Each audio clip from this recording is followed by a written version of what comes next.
Okay. Yay! All right. Hi, everyone. I am super excited because David is a very special person that I had met doing an alt MBA.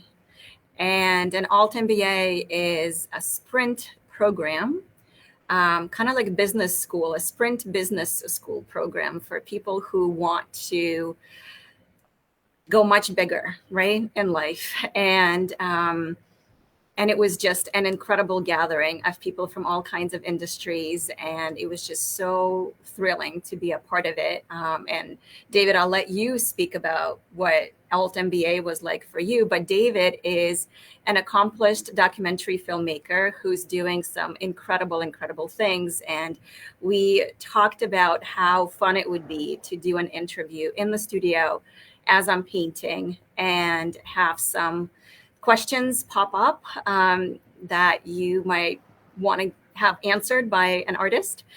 So I will let you, David, take over, and I'll start painting, and you shoot with anything that comes to mind. We'll make this as creative as we possibly can. So, what was Alt MBA like for you? And then we can start. Yeah, I mean, for me, I came in with the documentary background, but I'd just done this project for a nonprofit where I got to talk about mental well-being for kindergarten through high school students. And so we did this giant project that turned into an app and was there to support these kids through the pandemic. And so I was just on fire with the business possibilities of that after being in the documentary world. And so the Alt MBA seemed like the right thing to do. And yeah, like you said, it was just amazing being around people from all different backgrounds and from different industries. In different Um, countries, right? It's yeah, absolutely. Yeah, Australia, New Zealand, Spain, England, all over the Indonesia, what world. have you. Yeah. Um, yeah, so it just cracked me open in so many different ways, which is exactly what I wanted. And one of the ways was I started painting again on one of it was supposed to be a written project, and I did this big painting, and so that's one of the reasons we connected. Is just because that woke back up in me and was very exciting and present again. And so yeah, I'm Really just curious about excited that connection, by the way. Maybe we'll get into that a little bit, how all of a sudden that was a result of some of the work that we've been doing. for sure, for sure. Yeah, I mean briefly, but I welcome questions in the other direction. Um, just part of what we were doing is it's a business course, but really it's about life. It's about being excited and what can you bring to an audience, to clients, to help them get where they're going. And so all that openness to creativity. One day I was encouraging someone, well, maybe you want to go make music today because it seems like that's what's important to you. And I said, oh my goodness, I need to be painting today. And I had the time set aside to be working on the project, and all of a sudden I was running around the house grabbing painting supplies with a big smile on my face. uh, And that's what it's yeah, all about, right? Is having that big smile on your face and doing something that brings you joy and brings you to that better version of self, right?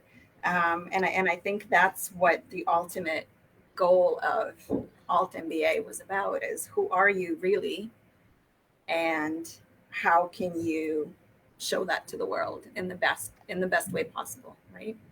that was definitely one of my takeaways. Was not, now when I go work with a client, and I already had this, so much of the things that I'm learning were already in me, but now I have names for them.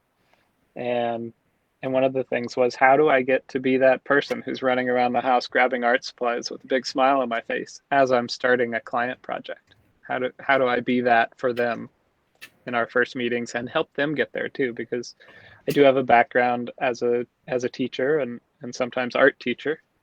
And so that's really going to be part of my business going forward as well, is how do I create experiences for my client? Not just make the thing that they need made, but how do I get them to feel like they're creative artists and we're exploring this together? Yeah. So tell me what's going on right now. What Tell me about this painting. How long's it been around? It's relatively new, even though it's very huge, and you're seeing kind of a tiny section of it. It's based on another smaller painting, and the idea for this one, kind of like with Rothko, is that it's a painting that is bigger than you, or yeah, definitely bigger than me for sure. And if you are seated exactly 8 inches away from it, that was his principle. I'm still working out on mine in terms of how far of a distance you need to have. You really feel like you are dissolving into it. And the image is an image of cherry blossom branches high above. And I'm trying to catch this feeling of you just sitting there amidst this landscape, and you are feeling like you're one with it. And you can feel the wind, you can hear the sounds, and you can do all that by just looking at the painting, um, and spending some time with it. And this idea of creating these large pieces and then putting them into these meditative art rooms is actually the big idea that came to me as a result of the Alt MBA, because I feel like we all need that right now. We all need a reset button after a year of COVID, and especially when there are all of these talks about how and when everyone's going to be going back to the offices. I wanted to create something that a person could go to if they have 10 minutes or if they have 20 minutes or if they have an hour, and just be there and heal and be present, and see how much of an effect art can have on them, in terms of decreasing stress levels, in terms of refocusing them and being more productive. And so that's been very exciting. It's also really, really fun to be working on such a large scale, because then it's no longer about a specific thing that I'm painting. It's more about the relationships between lines and colors, and being very intentional about what's where, and how these shapes are formed and how they're interacting with each other. So I don't think I can do a lot of small things after going so big. So we'll see how that goes.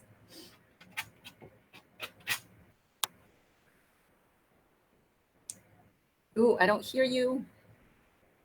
Yep. Oh, now I do. I was muted while you were talking there. So what you're really talking about is creating a place for other people to have the experience that an artist has. Um, so, tell me a little bit about the experience you have while you're painting, and maybe which part of that could be accessible in one of these spaces you're talking about creating during someone's workday. So what happens to me when I paint, um, is this childish exhilaration, almost like I see certain colors connect, like there are a number of layers. I don't know which area you can see better, this one, right? There are a number of these layers that are interacting, and there's just something deep inside that responds to that. Kandinsky had a lot of theories on color and how color affects our mood, how color um, can excite us or calm us down. And I definitely have this kind of array of all kinds of varied emotions as I am painting, and emotions that are really tough to describe and put into words. But um, I think the easiest way to do it is to just say that it brings out the child in me, and it's beautiful.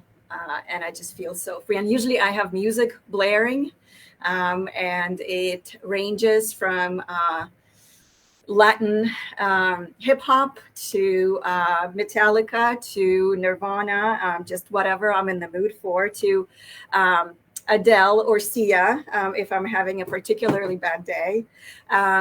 but it's just kind of combining all of those emotions that feel like they need to come out.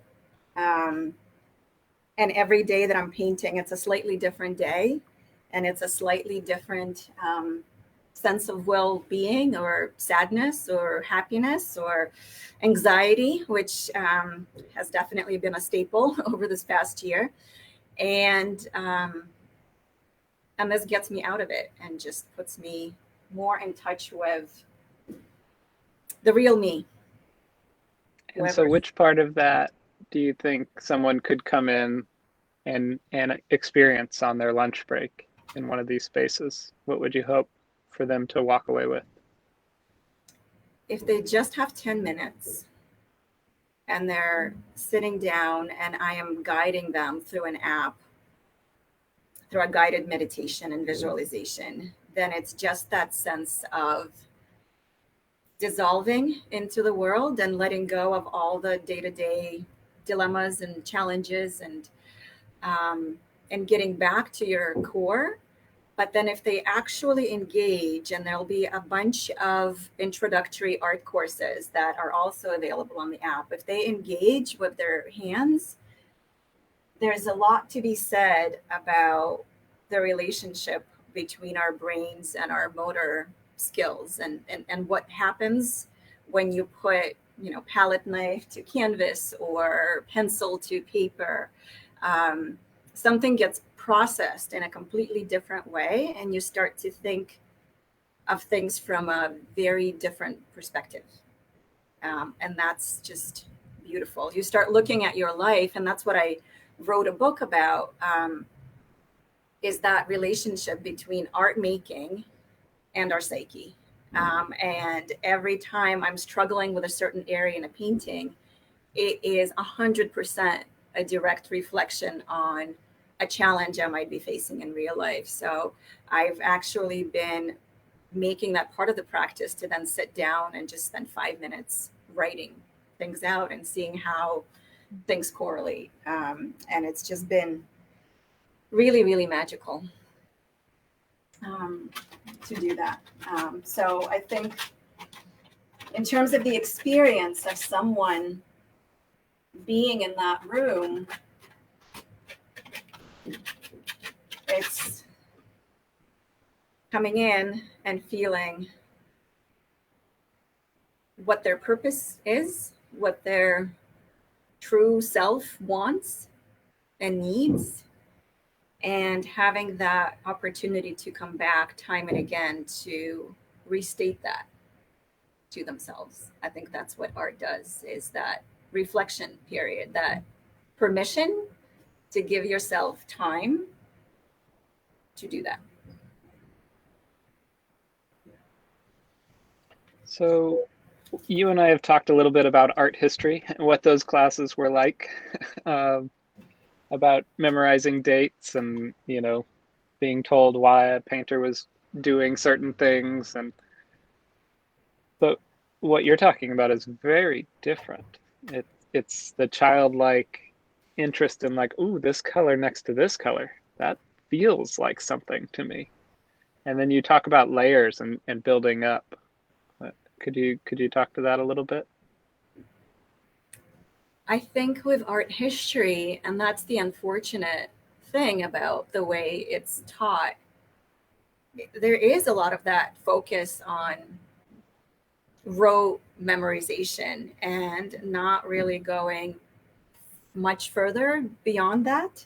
And I think it is much more important to know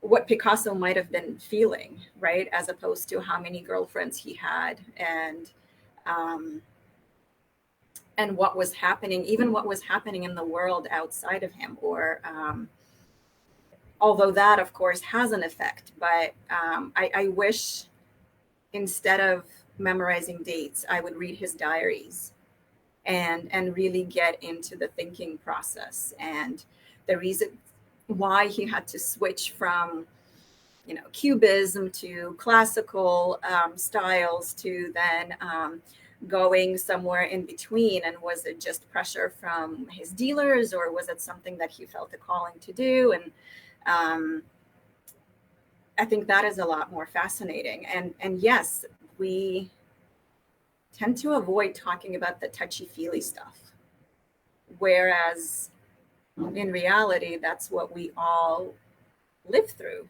right, on the daily basis. And I think that is much more important to know than the fact that he, died in 1953, still somewhere there. And with Dali as well, like I would have loved to know what he was thinking as opposed to that spectacle that he was creating with his marketing persona, because that is not at all what he was portraying in his paintings. There's that disconnect.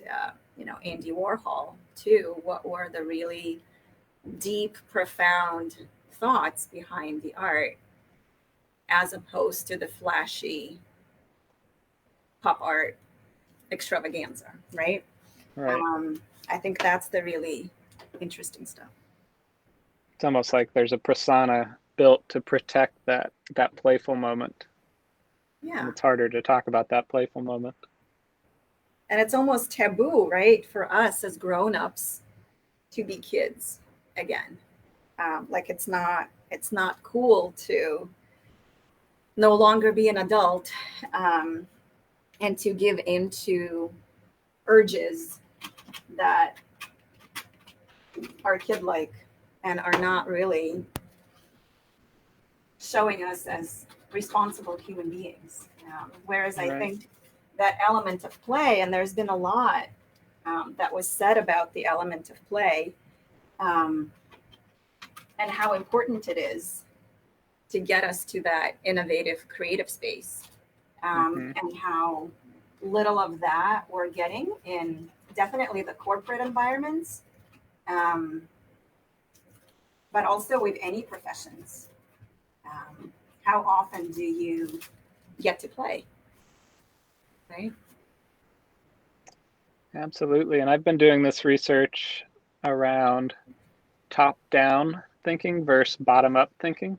And so top down would be, we need to get this project out the door in the next 2 months and it needs to look just like this. How do we put the pieces together to make it look like this? Versus bottom up thinking, which is how a child learns. And like you're at the park and like, oh, that's a trash can. And, just slowly learning the pieces and eventually you build into this whole person. And I think that's what we're talking about when you see the two colors next to each other and you go, oh, that feels a certain way, or it feels good to push this palette knife across this part of the canvas, and I can feel, the tooth of the canvas, and these are little feelings, and you can follow them into something bigger. And my favorite painter and sort of what I emulate and most enjoy emulating is Chuck Close, and he's just getting to focus on these little pieces at a time, and it builds into this bigger whole. And I think that's a way of getting to that childlike playfulness is by focusing in these tiny moments. And I think that might be a difference between creativity and someone who says I'm not creative, is just the ability to go into that bottom up place where we're just going to gather some pieces and see how it feels for a while and then intuitively make decisions. I think that's So, the key, is yeah. that we've been taught to not trust our intuition. And I think that's something that is very viable in children. But then at some point, there's this conditioning somewhere down the line that it's not okay to go with our gut, right? To follow that path and trust it, that you should be doing things a certain way, and going with your intuition is not it. Whereas in other cultures, and I think it was the Microsoft guy, what's his name? I'm blanking. Was saying that in India, in some of the cultures of the Far East, in Indonesia, in Australia, all of these Aboriginal cultures, they operate in a completely opposite way. It's all about intuition and trusting the world and seeing the world. And if we could somehow blend the two, how amazing it would be in terms of making us whole individuals, right? We're so focused on steps and logic and the right ways of doing things. Um, and what creativity does is it opens that door to intuition. And the more you allow yourself to walk through that door, the freer you feel, the more like yourself you feel, the more like a feel more like a child, right? That little child inside of you is having fun and enjoying life. And like this is amazing, right? The texture that you get by putting a semi-transparent layer on something that already exists, and limiting yourself in terms of choices of colors and seeing what you get when you do that, um, which is something that you can't do with anything else really, unless it's a creative pursuit, right? You don't have any other outlets to explore. Right. And one of the things that came up for me in Alt MBA and seems to be drifting in from other parts of my world is if you're in that top down thinking and you know what you want to achieve, that's about as good as it can be, what you can come up with. But if you're building up from the pieces and just letting it evolve, it can be something much bigger than you could have imagined. And that's a pretty exciting result of being open and trusting. Like you said, you brought up the word trust. So how do you know when a painting's done or that it's successful? I I feel like there is nothing more to say. Um, like all of the relationships that I wanted to explore have been explored. And that if I can keep adding, I mean, any painting that I've ever created, it's all about layers. So I could keep adding layers and layers and layers of things, but will they really add to that conversation? I think at some point, you know, that there's certain things that have been explored and certain things that can be kept secret, or not secret. I don't think secret is the right word. Can be left to the imagination of the viewer, right? Because if you spell everything out, then there's nothing for them to do. So every painting is sort of complete and sort of incomplete at the same time, if that makes sense. Because I think every observer needs to be a part of the experience of viewing the painting. They need to be able to, their eye needs to be able to travel around it and Mm-hmm. complete things where they're not completed, and create where they see things have not yet been created.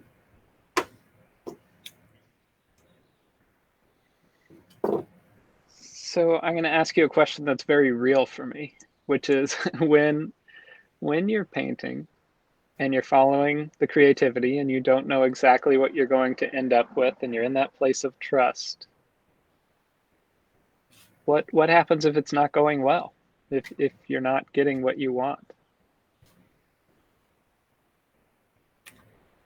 It's very real for me as well. And there are days when things are not going well. Um, and I think it's very important to get to that stage and to experience that stage, to experience the disappointment, because it's an obstacle that you go through to get to the next stage, which is if you keep going and are able to get out of that negative self talk and disappointment, then it's only going to get better. And it's that element of you're going to persevere no matter what. And maybe it's not going to be today. maybe you just leave it for the day because you just feel like you can't really move it much further. Um, but maybe when you come back tomorrow, it'll be, and that happened to me so many times when I just walk away and I scream and curse, and it's just a terrible, terrible thing that I think I created. And then I come back the next day and it takes 10 minutes for it to be just perfect. So it's not, I know a lot of people say that um, they don't have time for things, that life is so busy, and with work and kids and just everything that is on our plates. But you don't need a lot of time as long as it's consistent. As long as you can come in for 10 minutes or a half hour or an hour every day, or at least 3 times a week, that's when you really learn to trust yourself and to know that you can hop over that hill of doubt, and that'll be so much better on the other side. Um, so the 10,000 hours of practice per Malcolm Gladwell, I guess, right? You kind of need to go through that stage to be able to trust yourself, um, and get over the hump. Mm-hmm. Showing up. Awesome.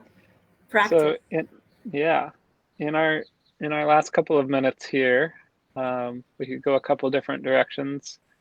Um, why don't you tell me a little bit more about your book and how that ties in? You know, I haven't heard much about, I know it was about how the psyche connects to making art, but I'd love to hear a little more about that. So the book is a semi-fictional account, and it's a story of a girl that it's called Searching for a Place to Call Home. And she's an immigrant.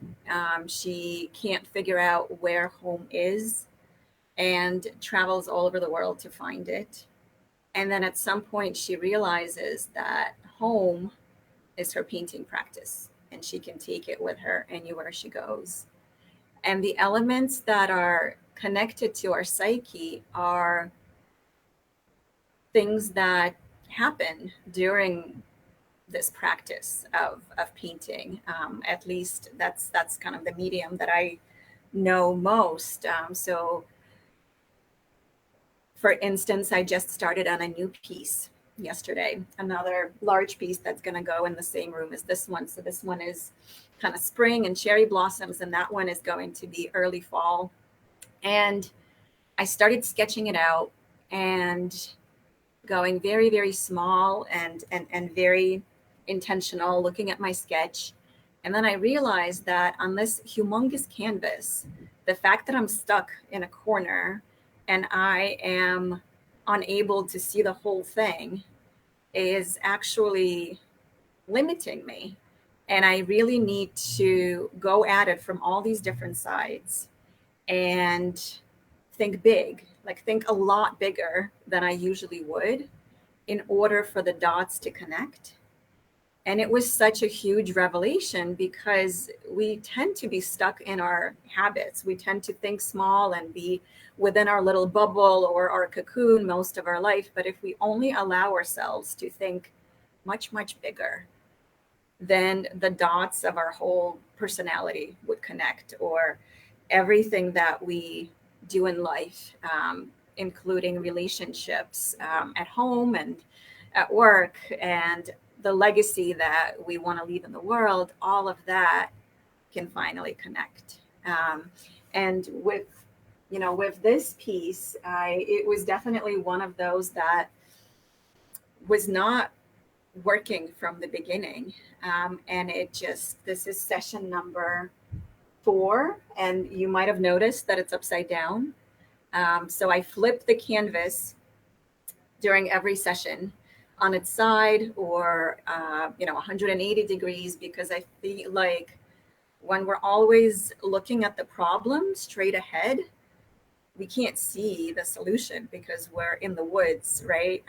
We can't see the, what's the saying? We can't see the trees for the, anyways, um, can't see the woods for the trees, or the other way around. Trees for the forest, Trees for the forest for forest. the There you trees. go. Yeah. But if you flip it, the first 10, 15, 20 minutes, you're not looking at a tree, you're not looking at a house, you're not looking at anything in particular, you're looking at the relationships between lines and shapes and colors, and you're so much freer because you're not stuck on that image of, oh my god, I have to, create this perfect tree. And it's just been so liberating to constantly flip things on their side, um,